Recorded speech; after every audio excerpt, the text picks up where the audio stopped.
Bahan-bahan yang kita perlukan dalam praktikum kali ini adalah kertas, 3 gelas air, kopi, garam, susu, sendok, dan HP atau senter.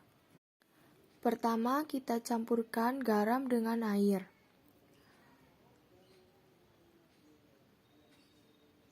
Kemudian kita aduk terus hingga merata.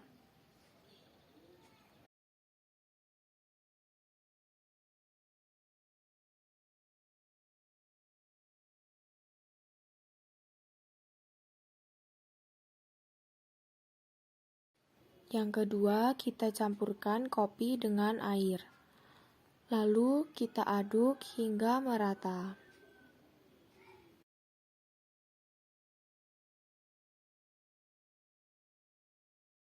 Dan yang terakhir, kita campurkan susu dengan air. Kita aduk juga hingga merata. Larutan pertama yaitu larutan air dengan garam. Jelas terlihat berwarna bening sehingga tidak terlihat lagi dua partikel antara garam dan air. Larutan ini termasuk larutan homogen. Larutan kedua berupa larutan kopi dan juga air, di mana jika didiamkan akan terjadi endapan.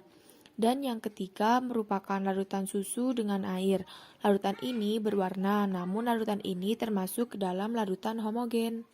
Percobaan menggunakan senter. Larutan pertama merupakan larutan garam dan air. Kita senteri larutan tersebut dan dapat dilihat bahwa cahaya tembus ke kertas yang berada setelah gelas. Maka larutan ini dapat meneruskan cahaya dan terbukti larutan ini merupakan larutan homogen. Larutan garam ini tergolong ke dalam larutan. Larutan yang kedua merupakan larutan kopi dan air. Saat kita senteri kopi, cahaya tidak tembus ke kertas, tetapi cahayanya berpendar dalam larutan, maka larutan ini disebut dengan suspensi. Larutan yang terakhir adalah larutan susu dan air. Saat kita senteri, cahaya tidak tembus ke kertas, namun dipendarkan di dalam larutan. Ini merupakan salah satu ciri-ciri dari koloid.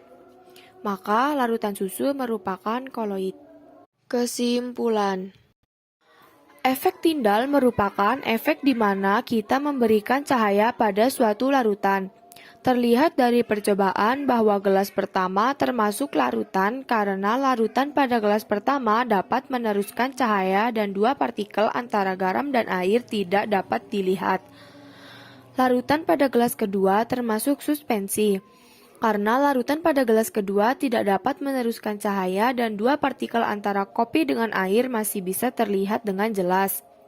Larutan pada gelas ketiga termasuk koloid, karena larutan pada gelas ketiga tidak dapat meneruskan cahaya dan dua partikel antara susu dengan air tidak dapat terlihat.